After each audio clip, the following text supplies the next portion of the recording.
पिरियड्सचं रक्त चेहऱ्याला. मी ऐकलेले 5 वियर्ड स्किन केअर ट्रेंड्स. पहिलं आहे मेन्स्ट्रुअल मास्किंग. म्हणजे काय तर आपल्या पिरियड्सचं जे ब्लड असतं, जे रक्त असतं ते स्टोअर करायचं आणि नंतर चेहऱ्याला त्याचं मास्क लावायचं. ह्याच्यामुळे चेहऱ्याला ग्लो येतो, स्किन रिज्युनेट व्हायला मदत होते, असं काही इन्फ्लुएन्सर्सचं म्हणणं आहे. वेल, अनहायजिनिक आणि वियर्ड. दुसरं आहे फेस टेपिंग.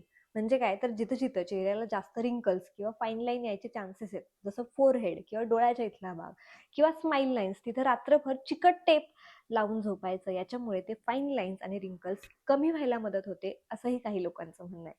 तिसरं आहे वॅम्पायर फेशियल. यात आपलं स्वतःचं रक्त काढलं जातं, त्यातून प्लेटलेट रिच प्लाझ्मा म्हणजे रक्तातला असा घटक ज्याने कोलॅजन प्रोडक्शन वाढू शकतं, स्किन रिज्युनेट होऊ शकते, चेहऱ्याला ग्लो येऊ शकतो.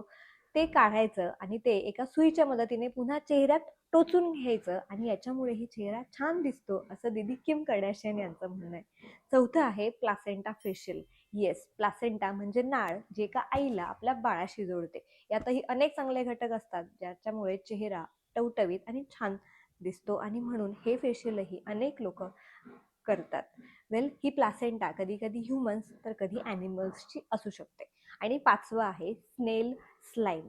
म्हणजेच काय तर गोगलगाईच्या आतून येणारा चिकट जो पदार्थ असतो तो आपल्या चेहऱ्याला छान हायड्रेट करतो आणि म्हणून ॲक्च्युअल गोगलगाय आपल्या चेहऱ्यावर ठेवून चेहऱ्याला मॉइश्चराईज करून घेणं.